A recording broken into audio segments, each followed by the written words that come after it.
Okay, so hello everybody and welcome to Move the Needle, the first ever series of webinars that Obelisk has put together to support our community and help you build the skills to make you a successful freelance lawyer on top of your legal acumen. In this first episode, we're going to be focusing on communicating and connecting effectively. And I'm delighted in this first conversation that we can welcome Guy Lubitsh, who is an organisational psychologist and professor of practice at Ashridge and the Holt International Business School. So Guy, welcome. Thank you for joining us. Thank you, Laura. Pleasure to be here. So Guy is a chartered a chartered organisational psychologist, and you have based your latest book, Connect, which you've written, I believe, with your sister, Tammy Lubitsh-White. You've based this book on literally, I think, around 50 years combined experience of working with organisations and leaders. And you're going to help us understand a bit about what you've learned in terms of how we can all be better at connecting and working together. So tell me a bit about what motivated you to put the book together in the first place. Right. Thank you, Laura. That's a great introduction. And in terms of writing the book, we were interested in the fact that behind any business interaction, there is an issue around relationships. So it's at the heart of everything we do. So over the years, when I work in the business school, leaders are concerned about the relationship with their boss, how to deal with a difficult client, how do I create collaboration across silos. So this has been the issues that normally keeps people awake at night, not necessarily the technical issues. So I was with Tammy. We were interested in how can we write a book with practical tools to help with those messy part of relationships at work. We're also with some interesting statistics, useful statistics from the US, from the Center of Creative Leadership around the derailment of professionals. And what you would see that professionals, I think lawyers as well, derail not necessarily because of technical skills, but mostly because of lacking self-awareness, a relational ability with others. So that's a big derailer that costs the company a great deal of money, but also there's an individual cost. So we were interested in thinking, how can we write something that will help people prevent derailment? And finally, what we've seen, and that is before COVID, is the amount of loneliness at work. The numbers are there's 68% of managers, leaders reporting loneliness at work before COVID. Now the number has grown. More loneliness, more mental health issues. So we were thinking, what can we do? What are the tools and tips and techniques we can provide to help people to connect? No, and it is, as you say, even before COVID an issue, and now even more so. And I think as well for our community, because we have a lot of people working on projects and working remotely, and that loneliness or potential for loneliness is a real challenge. One of the ideas in the book that really resonated for me was this piece around actually needing to audit and plan and think about our connections as we would more kind of material aspects of a project. And, you know, hands up, I'm not sure that's something I'd sat down and done before until I was sort of reading and thinking about this. Tell us a bit about how that works. Right. So the idea is when we are in the thick of a project that we stop and do some stakeholder or think about our stakeholders, think about our clients, think about the relationships we have around us and the level of connectivity that we have with each stakeholder. And what we find out when we do this stakeholder analysis is that we have some gaps. We tend to stay with the people that we feel are similar to us, perhaps, people that we find easier to relate to. And we may miss out on people that are different from us, that have a different style or value or preference to how we work, but they may be critical to the project and also can offer different perspectives from what we currently have. So we want leaders and professionals to be mindful of those relationships and actively work on the relationships that are not natural for them and flex so they can connect better with them and be effective in their projects or in whatever they want to do. Mm-hmm. And you touched on there having a kind of a preference or a style for connection, and you kind of came out with these 4 different personas or types that you describe in the book. Can you tell us a bit more about those? Sure. So, based on Tammy's clinical experience and my organizational psychology background, we've looked at different personality types, and we came up with 4 types. That one is the facilitator, the person who's interested in harmony and teamwork, a specialist that is interested in data and quality, a director that wants to make things happen, an innovator that is interested in new ideas. So those are the 4 types. They represent different styles, motivation, and preferences. And I have to say, so I did this kind of test that you have to help you work out where you fall, and I think I'm pretty clear a director. So it was quite interesting to then find out a bit more about how that might mean I interact with other people, and you know what that maybe means for sort of my style as well. With that model, I found, just from my personal experience engaging with it, I could see how you would apply it to maybe strengthen relationships, or maybe be aware of why a certain relationship was weaker than another. What other applications do you think there are? Why is it worth investing a bit of time in understanding yourself better? So first of all, it helps us to understand what is our preference. So for you, for example, as a director, it's useful to understand the strengths of getting things done, but also the importance of slowing down and hearing other people's and bringing them into the conversation, right? Mm-hmm. Or let's say you're a facilitator, which is very helpful. You're a good team member, and you encourage harmony within the project.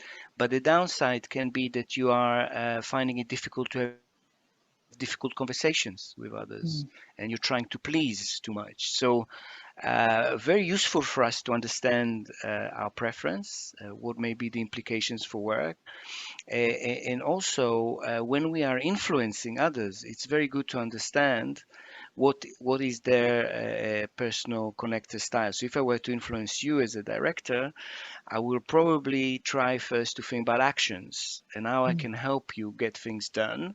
Mm-hmm. That would be my main way of connecting with you.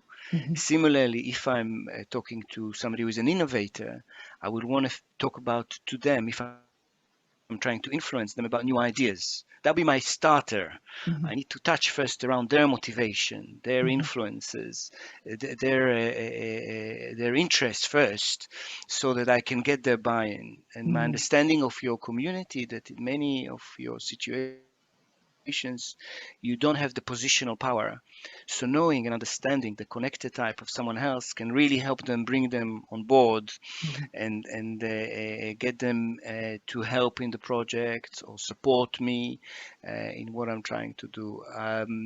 There's also an interesting thing to the connectors type, because we know that teams could be too homogeneous, too one-dimensional with only one Mm-hmm. type. So if it's on, let's say, a group of directors, which we sometimes see in a senior team, they may not be aware of the shadow side, the stress that they are carrying without noticing. So a group of directors may be not aware about the stress that it's causing to the rest of the organization. Their push of projects and actions all the time may cause burnout or other difficulties. And equally, let's say if you're a facilitator or a group of facilitators, you may not be aware the stress that you are causing by not taking decision, by over pleasing, and so on. So really interesting to take into account and consider our type, what is it good and how is it helpful, but how it can create stress to others as well, unintentionally. Mm-hmm. So that's the idea. And I think that unintentionally piece is key as well, isn't it? Because it can be easy, particularly in a sort of stressful situation, to almost over-interpret or over-read in kind of how people's styles manifest themselves, as almost feeling, and this is probably the director in me, but I might kind of feel, why are we going over old ground? Why aren't we getting things done? And actually appreciating that might just be that particular person's style and it's very different to mine. It actually helps to take some of the heat out of the situation, doesn't it? Yeah, exactly. This is very helpful because what you're doing, and that's what we want professionals to do, is to show self-awareness. If they are in a meeting, to understand that what maybe the stress they are feeling is not necessarily a problem. It may be just other styles in operations, and to allow and give space for others to come through, to speak up, without interruption, without fear, without judgment, so that we allow the different types to operate together. Because at the end of the day, in strong teams, we need the directors, we need the facilitators, the people that work with the team and help with harmony. We need innovators, and we need the specialists. We haven't talked about them. That's another fourth type, which is around quality and data. Very important. And this is where, if I'm aware of my style, I can understand where others are coming from. I can try and use it to help the project. I can celebrate the diversity in the team rather than squash it or limit it. And one of the things that I found really interesting, which was a thought I hadn't particularly come across before, was also this idea that because there's a preference you do also have aspects of other styles as well, and that you might almost find sometimes that you're a little bit in conflict with yourself. So, for example, the director in you might be keen to get something done, but at the same time, the facilitator in you is worrying about, well, is everybody happy with this? And you perhaps almost become a bit paralyzed because you can't quite decide where you are. Any tips for how to resolve that kind of tension? Because that I think is a really interesting idea, and perhaps something that we're not always aware of in ourselves. Sure. So we all have our unique. So don't worry. We all have unique and internal tension. So between our dominant style and what we could do some internal work, but also external work. So the example you gave, if my dominant styles are director and facilitator, I can do some internal work in terms of my director preference, just to slow down at times, to give some space. With regards to my facilitator preference, I can also do internal work by saying no, putting boundaries, making sure that I'm less dependent on external feedback. So there's a lot of things I can do to moderate and to support myself through this internal tension that I have. So I can work with that and handle that on the condition that I'm aware and willing to do that. And externally, you can also, when you are interacting with others, with a team or a client, you can say, well, I want to get this work done, but I also want to make sure that we are happy about this, about the process. So how can we do it? So you can declare your tension or your preferences and ask for help. And in my experience, that can really help in team working and in interactions. And similarly, if some of your community will be specialists interested in data and quality and innovator, that's a tough combo as well. Having new ideas all the time, but also being a director, wanting to make things happen. And here, maybe to resolve that tension, you may need somehow to be a bit more choiceful in what you take on, right? Because you cannot take all the ideas you have, and you may need to kind of teach yourself to focus more, to not overstretch, and so on. So there's always something that you can do, in my experience, to help yourself and improve your effectiveness and reduce your internal stress in that way as well. And that's the thing, isn't it? When you have less stress, you can be more mindful, and then you can be more productive, and you have a bit of a virtuous circle. You have more time to understand your interactions with others, and then you can be more productive through those relationships. So it kind of Yeah. perpetuates itself. Exactly, and also the others know they don't need to guess. You save time, right? Because you're very clear on where you're coming from, how you tend to work, what's your style, what you're looking for, and that signals to others what you may be expecting, and they can respond to that. A lot of the problems we're seeing that those types are complex. We sometimes don't speak about them. They are more in the intangible area. And we need a language, I feel, to talk about it, share our preferences, how we like to work, and ask for support from others, and ask them how they like to work, and flex and work towards their preferences. And I think that's a really good point, because certainly for our community, freelancers, you would often be engaged on a project because there's a piece of work that needs doing quickly, or there's a result that needs to be got to very quickly. So often we don't have the luxury, if you like, of the time to build relationships. Using this kind of model of the connection and looking out for the different types of connection strikes me as a way to tap into kind of a bit of an accelerant and speed up some of that. What are some of the things that you would look out for in terms of helping to identify what type of preference somebody new might have? Sure. What I would say on that is that first, to understand somebody's connectors type is complex, and we should also make sure we don't jump into conclusions very quickly in a superficial way.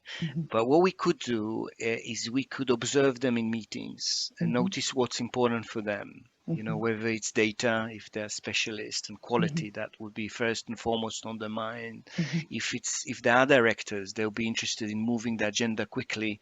You will notice that in their body language and how they interact. So we can do some really good observation and notice what they're like, and find out in that way some intelligence on how they may be working. The other idea which works is to ask others. So I can ask what Laura is like, how does she, what's her values, what is she passionate about, what does she care about, how, if I want to be successful working with Laura, what should I pay attention to? So I can ask, in a helpful way, other colleagues that have seen you and know you, to find out. And of course, the best thing is to fill in the questionnaire, which is in the book, and it's online. It's 5-10 minutes. It's very easy to use, and share the data. So a lot of our work is within the team to say, this is like you've done today. Interestingly, I'm also a director facilitator myself, so that's useful to hear, and then we can have a fruitful exchange on what does that mean, our different types for a project. I know that your community is busy, but what I would say, and that's our experience with projects, that it's sometimes useful to start slow in order to go fast. So a bit of that work on personality types, connector types, styles of working, a quick charter and ground rules, how we're going to interact, is very, very helpful. How we're going to resolve conflict, how we're going to communicate. So I would really encourage your community to really take seriously the initial steps and take some time on the relational side to go faster. Um, and to find out about each other, I think it's really helpful. When we work with international teams, we also talk about culture, because you can have in a team somebody from Italy or Spain that they'll join a Zoom call after 15 minutes.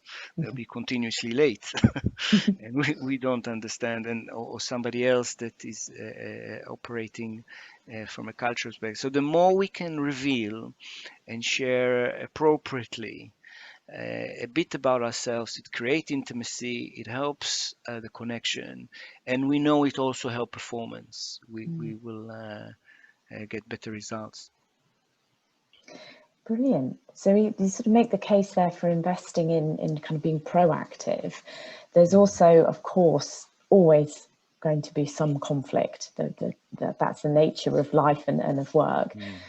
So you also in the book spend some time looking at the model you call Resolve, which is a sort of a methodology for approaching and hopefully resolving and avoiding conflict. How does the Resolve model work? What's the thinking behind that, and what should we be looking out for in there?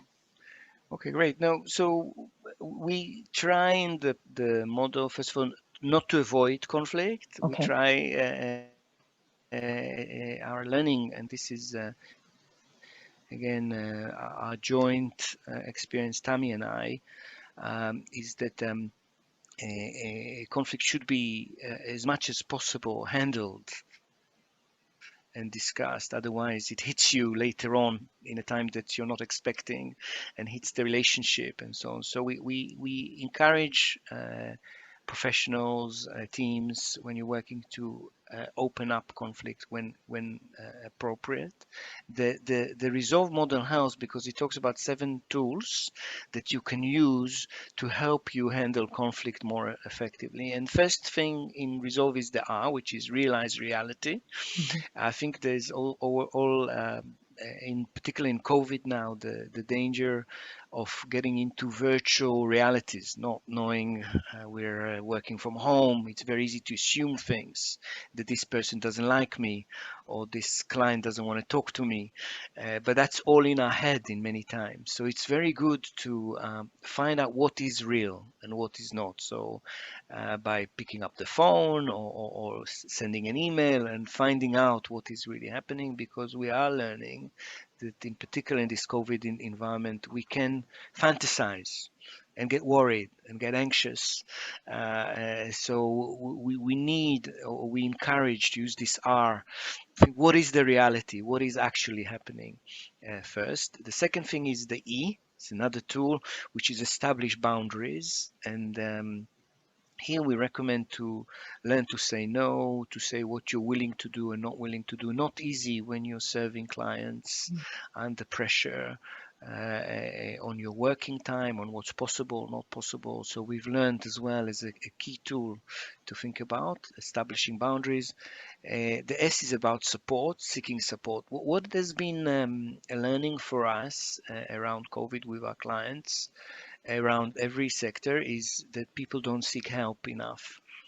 And what we know when you are in conflict is the most important thing is to have somebody on your side and seek for help.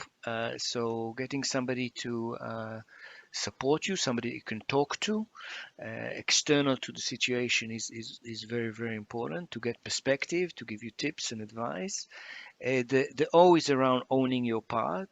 We know in conflict, one thing we sometimes missing is owning our role, our responsibility, how we perhaps have inadvertently have impacted the situation, the relationship, and so on. So we encourage leaders and in your community as well, when possible, to say this has been my part. This is how I contribute. We know that will have a lot of impact and can really help strengthen the relationship. And the L is around listening, and we know how important listening is. I will not say more about that at this point. And V is validating, and this tool is very important. Interestingly, Oprah Winfrey, I don't know if it's appropriate to talk about Oprah at this time, but she mentions that after 30,000 interviews, that the main thing that people, interviewees, are interested is being validated. So if you can validate the other party, their needs, their concerns, and we know that in your legal work, there are technical issues, but around them, there's a lot of anxieties and worries. So validating that, speaking to that, containing that would be very important. you know, as more, I would argue, as important as the actual legal work in some cases, and so on. And the ease of evolve is knowing when to evolve and move forward. Mm. So that now, interestingly, my sister and I, as we were writing the book, we used the model on our own relationship, which wasn't easy as brother and sister. So we looked at situations that we've been encountering whilst writing the book. And we tried some of those tools between us. Yeah, no, we've been successful. We've managed to write the book at the end, but we've learned a lot in the process as siblings. Mm. How can we have conflict between each other, which we didn't used to have before, in a successful way, in a positive way, Mm. and come to a Mm. solution as well. So Mm. it's been a learning for us as a sibling through this writing process as well. Come back, if I may, to something you touched on there, which obviously is the impact of the pandemic on us all in various different ways, depending on our different countries that we're based in at the moment and our different individual circumstances. But there's this common thread, obviously, of restriction of social contact. One of the most difficult things about the coronavirus is obviously that it thrives on social contact, and we have had to limit ourselves in various ways. Mm. How do you see us unlocking? Because I think now, certainly in the UK, we're approaching the anniversary now of the first lockdown. We have adapted in various ways. For some of us, remote working and hybrid working was already very much part of our lives. So the work side of life might have adapted or changed less, but we've obviously had a lot of change to make in our lives outside of work as well. Hopefully societies are on the point of unlocking. Mm. How do you think we will react to that after this period of restraint? Yeah, so difficult to say. It's a good question, but I think what I like is that the COVID situation has opened up this conversation about loneliness, about the importance of connectivity. So there's a whole new conversation on how important it is. And I really value that because I think we are now probably realizing how important and crucial human relationship is to us. And I have teenagers here, and I've seen how difficult it's been for them not connecting with friends. And I also see our clients as well, how tough it is. And I think what we're learning is that although we have adapted to virtual working, still the need for human connection is very strong. And I think we're learning that through COVID, that there's no substitute for face to face, for connection with emotions. We are missing it as human beings. Mm. And my encouragement to your community would be to try as much as possible to connect with emotions on the phone, in any other way, whatever is possible, with your clients, with your colleagues, because what's emerging for me is that we really need it. We're Mm. learning that we really need it. Your clients will need it, your colleagues, your community will need it more than before. Mm. And the skills of connecting, I really feel are even more important now as people are lonelier, as people are feeling more fragmented. So to reach out is very, very useful and critical. So a whole new conversation, new learning around this. But for me, the connection, what we're learning is very strong. We will Mm. still be there for us, Mm. whatever happens. It Mm. will is core to us as humans, Mhm. clearly. Mhm. Mhm. And to build on that, given that certainly hybrid working is likely to be with us even post the sort of unlocking of society. Obviously, we don't yet know to what degree, but there certainly seems to be signs that remote working, as at least part of the working week, is here to stay. Mhm. Do you have any practical tips on how to build connection in the digital or in the virtual space? Anything you've observed clients doing that's kind of helped them or their teams through this time?